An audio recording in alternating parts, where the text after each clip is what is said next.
with coverage you can count on. This is Channel 3 Eyewitness News at 6 in HD. 1 month of wildfire coverage and no rain in sight. 27 wildfires are burning in the Channel 3 viewing area. We thank you for joining us. I'm Cindy Sexton. And I'm David Carroll. Thousands of firefighters are working to contain them as smoke and haze are blanketing our area. Our team is in several counties on wildfire watch until this threat is over. Channel 3 Eyewitness News reporter Michelle Herron kicks off our team coverage with an update on the Hamilton County fires. Crews hope to have all those fires 100% contained by the end of the day. Finally, a positive report from crews on the ground right here in Tennessee fighting 3 major fires. Even though their work is showing positive results, those crews say we're not out of the woods just yet. Forestry crews spent days digging containment lines around 3 major fires in Hamilton County. Crews on the ground say they're finally holding. You know, it was a lot of work, and we do not want to lose that because we do not want to do that again. Rob Pencer is here from Oregon, part of several teams from all over the country who know plenty about big wildfires. One of the biggest obstacles these out-of-town crews face now is one of the biggest attractions the Tennessee Valley is known for this time of year: leaves. The last thing we need is some more leaves falling on a stump, starting a reburn, and then pushing our containment line. Leaf litter is a new obstacle on the job for Pencer and his team, but it's a challenge he's up for overcoming. We do not have that. And so, you know, usually you come in, you mop things up, you're done, you move on. Here it's like they're continuing to fall, which is another fuel for it to burn. So it's just different. Despite the progress, Julie Allen with the Florida Forest Service says the threat could get worse as this record drought becomes desert-like. Unless they get a significant amount of rain, I mean, they're still going to have problems with fire because of the significance of the drought. The threat of wildfires won't be over when these fires burn out. That won't happen until we get a good rain in our area. Reporting in Hamilton County, I'm Michelle Herron, Channel 3 Eyewitness News. Now, Lookout Mountain residents will be able to return to their homes tomorrow morning after the wildfire had forced them to leave over the weekend. 160 people left their homes in the Lookout Highlands area. The crews say they can return tomorrow morning at 8. Now, that wildfire is currently at 2,000 acres, only 10% of which are contained. The Georgia Forestry Commission is working 2 other wildfires. The Rocky Face Mountain Fire in Whitfield County, now at 590 acres. It is 98% contained. And there on the lower right of the screen, the Rough Ridge Fire in the Cohutta Wilderness area, more than 20,000 acres and only 11% contained. 51 Tennessee counties are under a burn ban, including all the Tennessee counties in our viewing area. A violation of that ban is considered reckless burning. Violators could face up to a $2,500 fine or 11 months in jail. Channel 3 Eyewitness News reporter Kelly McCarthy joins us live from Red Bank. And Kelly, tell us what we're allowed to do under the burn ban and not allowed to do. Well, Cindy, the grills at this park are now off limits until it rains. There is no open air burning allowed. That's now illegal, and that includes campfires, bonfires, or outdoor grilling. And we're told this is your final warning because if you are caught burning, you could face some serious fines. Now, firefighters and local law enforcement want to set the record straight. They've been getting a lot of questions since this region-wide burn ban went into effect. We're told that you are still allowed to use your chimney or fireplace because technically that's an inside flame, but at this time it's strongly discouraged. And with Thanksgiving next week, one of the most frequently asked questions is what about turkey fryers? We're told yes, those are still allowed as long as you use natural gas or propane. Especially make sure your fryer is away from any fallen leaves, away from any structures, because one little spark, could set a leaf pile on fire. Then if it's close to a structure, it could end up in disaster. Now, so far, the Hamilton County Sheriff's Office has issued fewer than 5 of these citations with a fine of up to $2,500 or nearly a year in jail. And other agencies so far have only given out warnings. I'm live in Red Bank. Kelly McCarthy, Channel 3 Eyewitness News. Thank you, Kelly. The air quality report in Hamilton County is code orange. That means it's unhealthy for sensitive groups. But smoke from wildfires put Cherokee County, North Carolina in one of the worst air quality categories earlier today. That area was under a code purple, and that's serious stuff. It means the air is very unhealthy for everybody. Now, it has since been dropped down to a code orange, which is certainly still a concern. Channel 3 Eyewitness News reporter Cameron Taylor was there earlier with a look at the conditions. The skies are clearing, but some areas are worse than others from the smoke. Many people aren't taking any chances since the county is under a code purple, so they're protecting themselves with these masks. A shroud of smoke makes the mountains tough to see.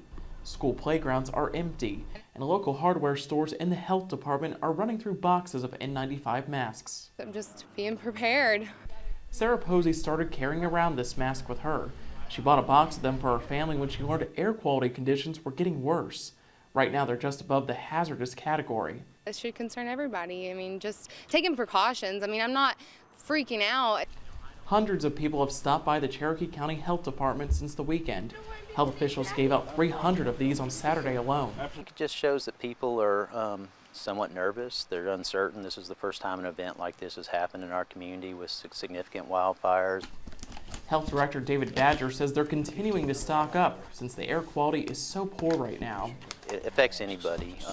People that do have to be outside or have some of those pre-existing conditions are impacted more severely than people that might not have some of those conditions, but if you exert yourself, then it could impact you. Much of the smoke people are seeing is from wildfires in nearby counties in North Carolina and Georgia. It's forced some people to change their routine. Wearing a mask and staying inside pretty much. Andrew Mintz has asthma, which makes breathing difficult in these conditions.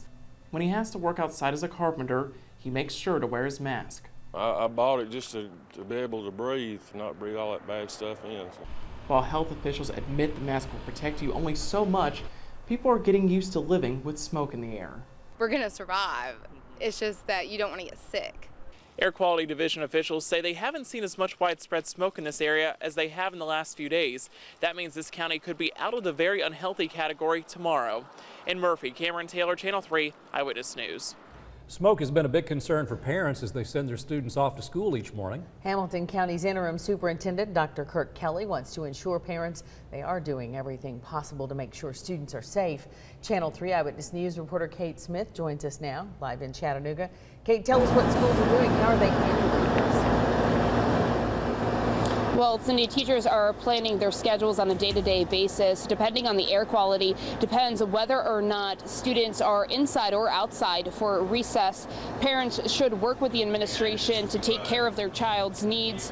If children have respiratory problems, parents should contact the school to bring them home for the day if necessary due to the severity of the smoke covering much of the area. The absences won't be held against them, but Dr. Kirk Kelly says the schools will still be held despite the heavy smoke. Teachers are, working with their students and trying to assure them that everything's going to be okay, and it's just something that we have not had in this community in a long time. Now, the maintenance staff is working hard at all schools to ensure that no smoke is entering the building. And there are 78 schools in the county, and conditions vary from school to school. Live in Hamilton County, I'm Kate Smith, Channel 3 Eyewitness News. Thank you, Kate. We have an entire section dedicated to the Wildfire Watch on WRCBTV.com. And still to come on Eyewitness News at 6.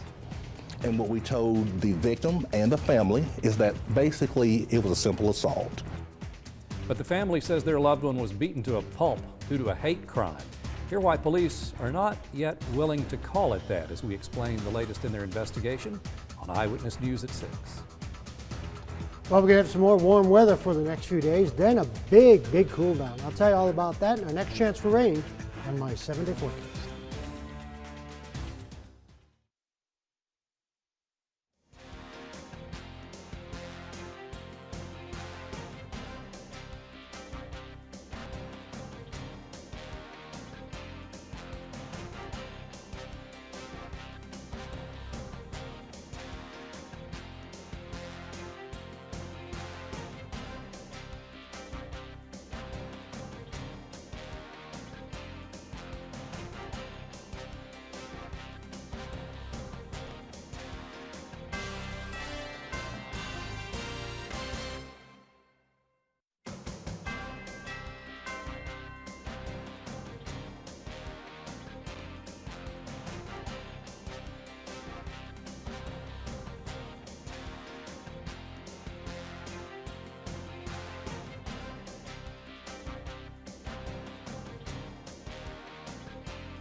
The Bradley County Sheriff's Office charged a man with aggravated assault for beating a man he mistook for someone else. Family members say 60-year-old James Russell was in critical condition. Deputies caught Christopher Hines holding the victim in a headlock at Red Clay State Park.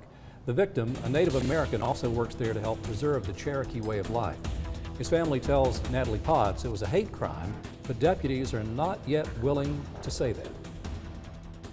60-year-old James Russell is in the hospital recovering from a collapsed lung, several broken ribs, bumps and bruises. Deputies say the veteran was beaten up in Red Clay State Park where he lives because of mistaken identity.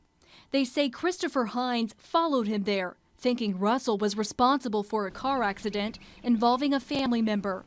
Russell told officers Hines, along with another man and woman, said they were going to kill him, then slammed him down repeatedly and kicked him in the face and groin. Deputies found Russell in a chokehold, but family members say Russell was the one in handcuffs first, made to take a breathalyzer test. When his name was cleared, deputies charged Hines with aggravated assault. The two others went home. Now, there was indication that there was 2 other people involved in the scuffle. And what we told the victim and the family is that basically it was a simple assault. In the state of Tennessee, any misdemeanor, any arrestable misdemeanor has to happen in the presence of the officer. Russell made a statement to deputies, then went to the hospital by personal vehicle and told his grandson what happened. The guy stuck his fingers into his nose and pulled it back away from his face, and it left a 1-inch tear on the left nostril. And they pulled back his ponytail, and they told him that they'd always wanted to know what it felt like to scalp an Indian. Byron Russell called Channel 3 for help. This was a hate crime. This is what was said. They told him they wanted to scalp an Indian.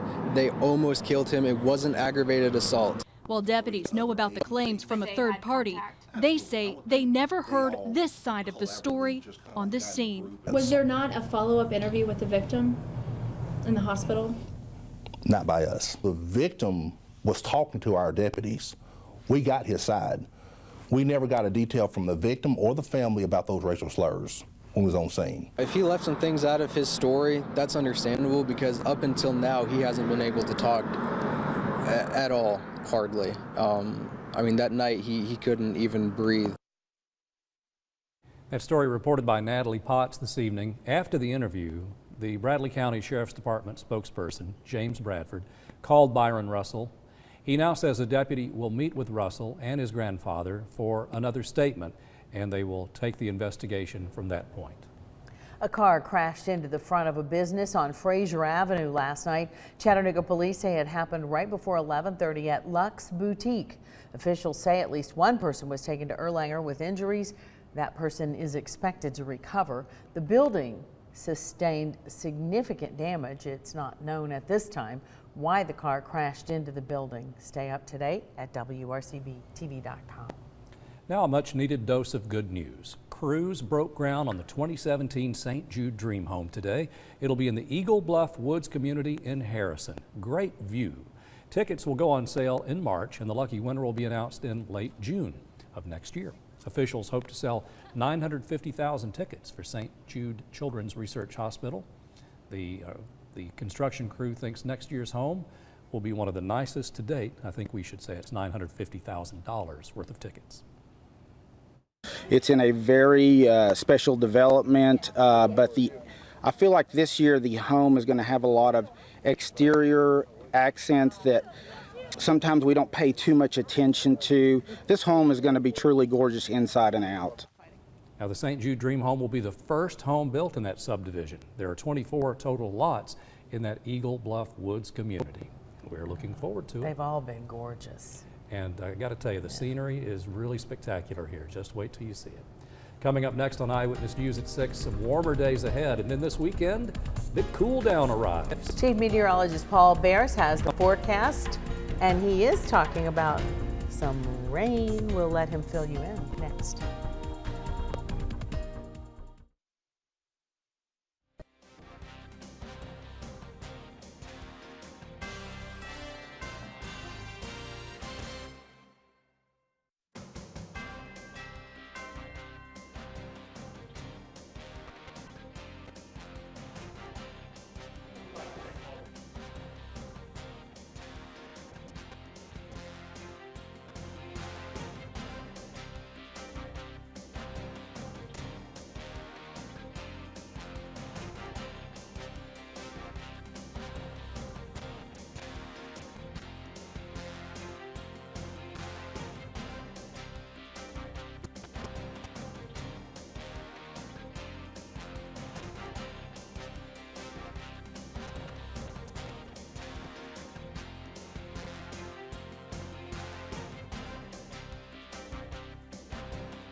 All right, the countdown has begun. This is the 26th day in a row of no rain.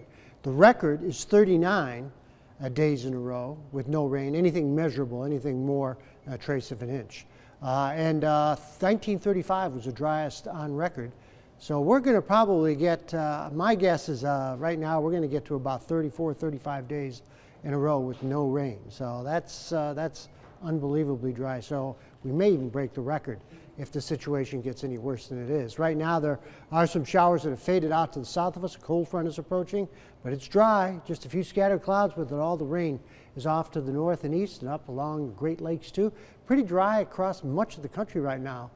60 currently in the city, winds are calm, 64 in Dalton, 64 Athens, 56 out near Murphy, 68, 35 the high and the low. If you average those out, it comes out to about a normal day across the valley. 64 Scottsboro and Fort Payne, with 69 in Dalton and Calhoun, 68 Chatsworth, Trenton, also in Lafayette. LJ was 64, with Cleveland at 66, 68 out near Lakeside, 64 in Red Bank, and 67 right here at Channel 3. And then we had 60s north of the city from 65 in Dayton to Athens, and about 65 out near Murphy, 68 in Jasper, while Cagle Mountain was only 62. Latest Vipercast again is showing this cold front off to the north of us, no rain with it, hardly any clouds at all. And then coming up at 5 o'clock tomorrow afternoon, high and dry. As a matter of fact, the winds will be light too, so a lot of smoke is just going to be hanging around. We're going to see an inversion overnight, and then we're going to see an inversion tomorrow night too. And then the winds are going to start to pick up on the Thursday, but they're really going to start to pick up on Friday, just ahead of this cold front. That's going to fan the flames of those fires.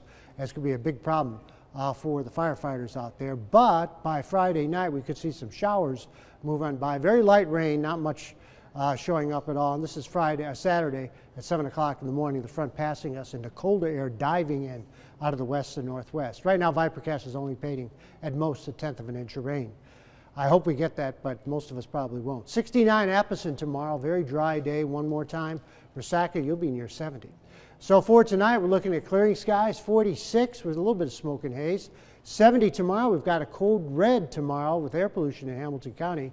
And then for tomorrow night, we're going to see 43 with clear skies and again some smoke in that inversion. On Thursday, 77. Friday, about 76. The chance for any type of rain is slim, but it'll be there on Saturday. And then colder air, much colder, hard freeze coming up by Monday morning, and maybe by Thanksgiving, may see a couple tenths of an inch, maybe a quarter of an inch if we're real lucky. Quarter of an inch. We have a really lucky. Okay. We hope so. Thank you, Paul. Coming up next in sports, the Mocs are scouting Alabama. And Paul Shaheen says for head coach Russ Huseman, that's been entertaining? Yeah, it sure has. You know, he says he's got his little clicker and he just rewind, oh wow, rewind, oh wow. Same play over and over again. Obviously, Huseman very impressed with what he's seen in Nick Saban's defense. Plus, we'll hit the hardwood. Both the Tennessee men and women are in action tonight. And the UTC men getting set for their home opener tomorrow night. Preview ahead in sports.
Nobody's done it. So it's not like little Chattanooga scared to death.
Nobody's done it. So it's not like little old Chattanooga scared to death.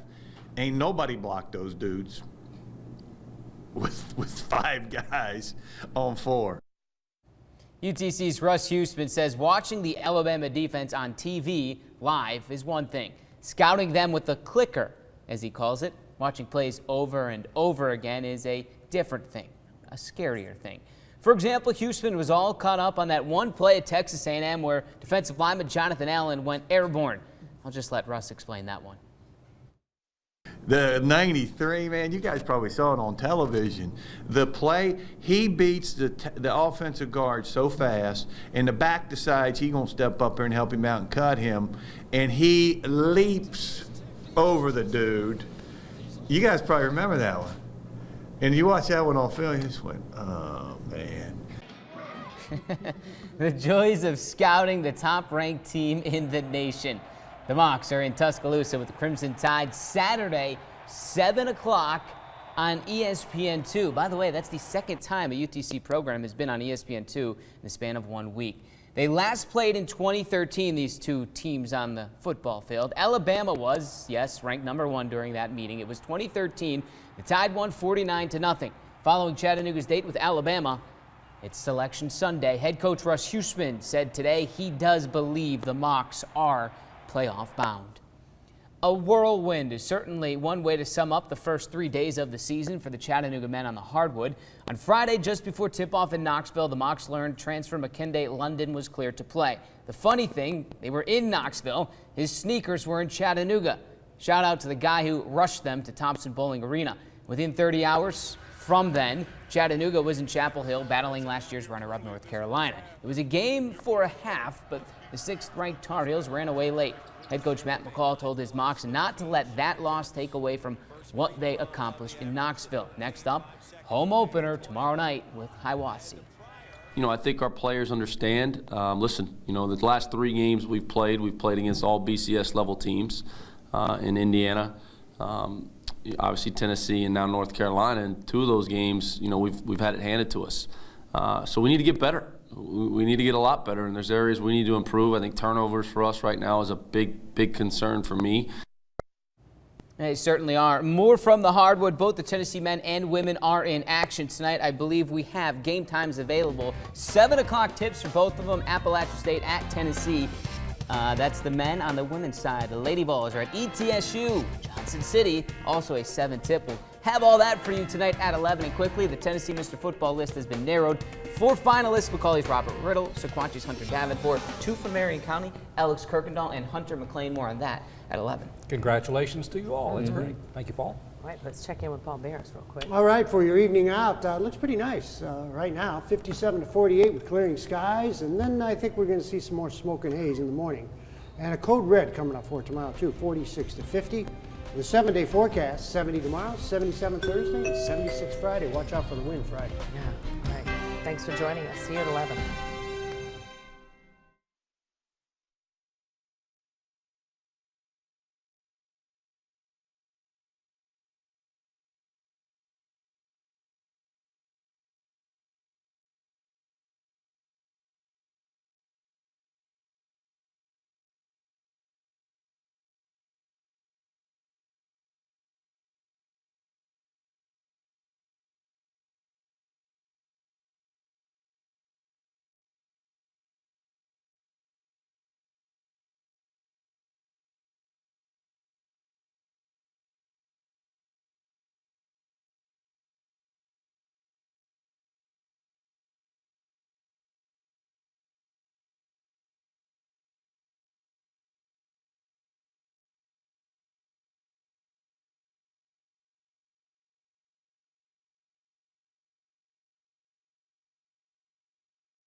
Sponsored by CHI Memorial Convenient Care. No matter how minor the emergency, Channel 3 Eyewitness News Traffic, sponsored by CHI Memorial Convenient Care. No matter how minor the emergency, we provide trusted urgent care for every bump, bruise, cold, or cough. Now in Cleveland and Signal Mountain. Channel 3 Eyewitness News Traffic, sponsored by CHI Memorial Convenient Care. No matter how minor the emergency, we provide trusted urgent care for every bump, bruise, cold, or cough. Now in Cleveland and Signal Mountain.